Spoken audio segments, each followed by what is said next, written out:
Europe में युद्ध ही नहीं परमाणु युद्ध का खौफ है जो हर तरफ दिखाई दे रहा है क्योंकि पुतिन सिर्फ धमकी नहीं दे रहे हैं, वो एक्शन भी ले रहे हैं। रूस के फाइटर जेट जो परमाणु हथियारों से लैस थे, उन्होंने स्वीडन के आसमान में उड़ान भरी और स्वीडन के आसमान में उनके दिखाई देने के बाद अब नॉर्वे ने तो अपने देश के नागरिकों को यह कह दिया है कि वो अपने बंकरों से धूल हटाना शुरू कर दें। बड़ा सवाल यह है कि स्वीडन और नॉर्वे क्यों पुतिन के निशाने पर हैं।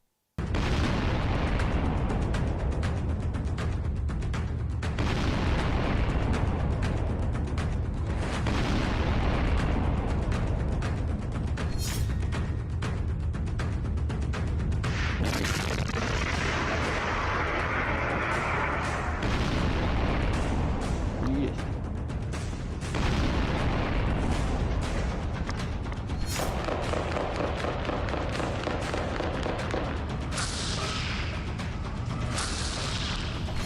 जो कहते हैं रूस मान जाएगा, जो सोचते हैं युद्ध रुक जाएगा।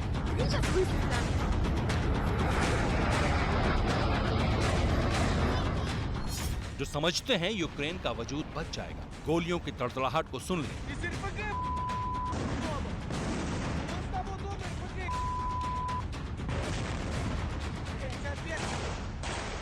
आग उगलती बंदूकों और खाक होते शहरों को देखें।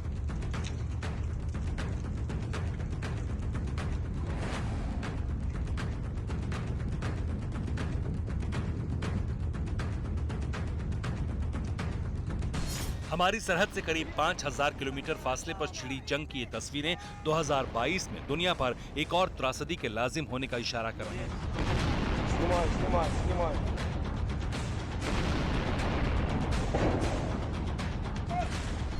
जंग तो दो मुल्कों में है, लेकिन दोनों के पहरेदार और मददगार और पर्दे के पीछे कई किरदार हैं।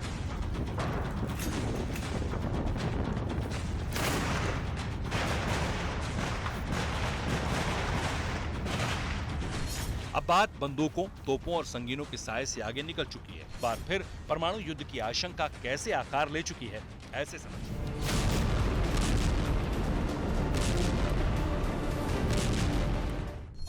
रूस की न्यूक्लियर फोर्स की तैनाती हो चुकी है।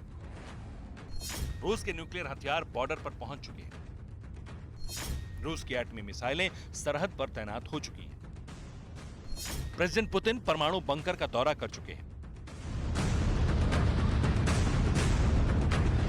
यानी एटमी युद्ध का हर प्रमाण सामने आ चुका है और रूस ने अपने पड़ोसियों समेत पूरे यूरोप को एटमी तबाही का ट्रेलर दिखा दिया है।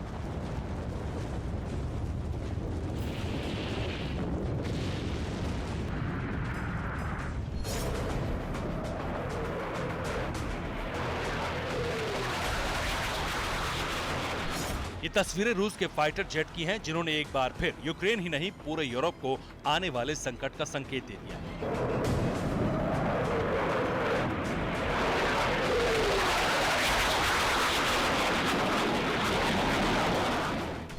रूस के दो महाविनाशक फाइटर जेट स्वीडन की सरहद में घुस गए।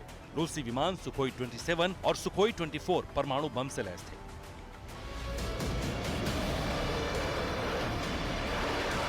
स्वीडन की सरहद में रूस के 4 विनाशक फाइटर जेट ने घुसपैठ की। इनमें से 2 सुखोई विमान की घुसपैठ के वक्त परमाणु हथियार लेकर चल रहे थे। रूसी फाइटर जेट स्वीडन के एयर स्पेस में करीब 2 मिनट रहे, लेकिन इन 2 मिनटों ने ही पूरे यूरोप को परमाणु युद्ध की दहशत में डाला।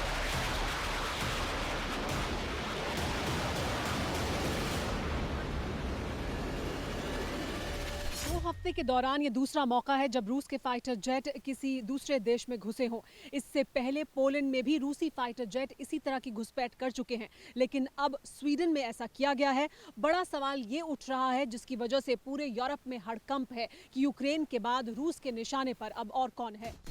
पुतिन के टारगेट पर हर वो मुल्क है जो यूक्रेन का मददगार है, लेकिन स्वीडन न तो नाटो का मेंबर है, न ही अभी तक उसने यूक्रेन को हथियार भेजे। ऐसे में सवाल लाजमी है कि परमाणु बम से लैस रूस के फाइटर जेट स्वीडन में क्यों घुसे?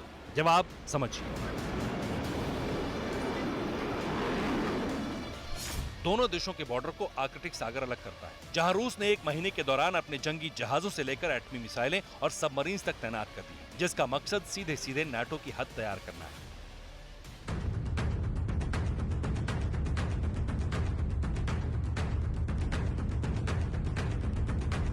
आर्कटिक के किनारे बसा नाटो का एक प्रमुख सहयोगी देश नॉर्वे है। 3 हफ्तों से नॉर्वे में ब्रिटिश और नाटो सेनाएं कोल्ड रिस्पॉन्स 2022 नाम से एक ट्रेनिंग मिशन को अंजाम दे रही हैं। इसे पिछले 30 साल में नाटो की सबसे बड़ी एक्सरसाइज बताया जा रहा है।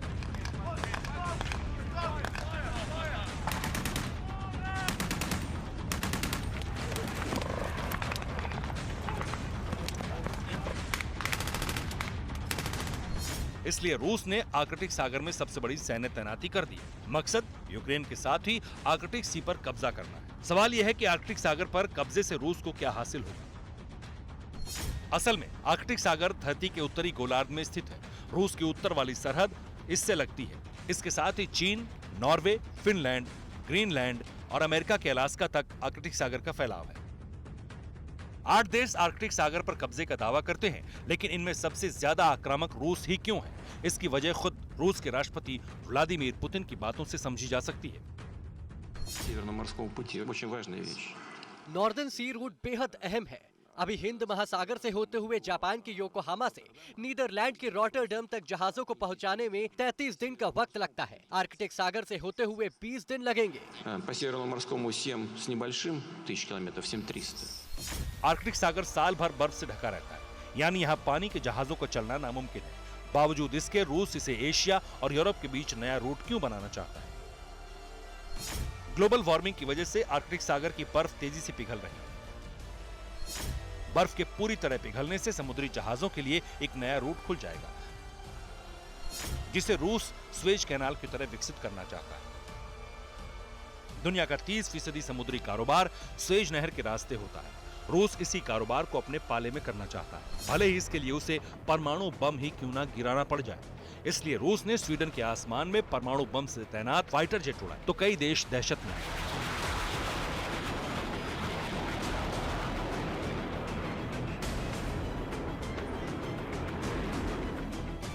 नॉर्वे ने अपने नागरिकों को परमाणु बंकरों से धूल हटाने के लिए कह दिया है।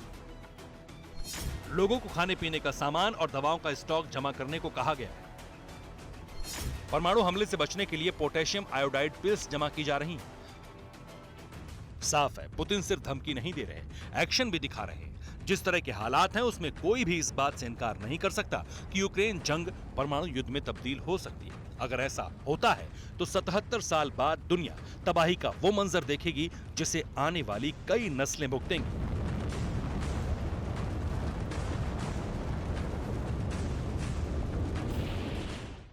परवाह देश की, सोमवार से शुक्रवार रात 10 बजे TV9 भारतवर्ष पर।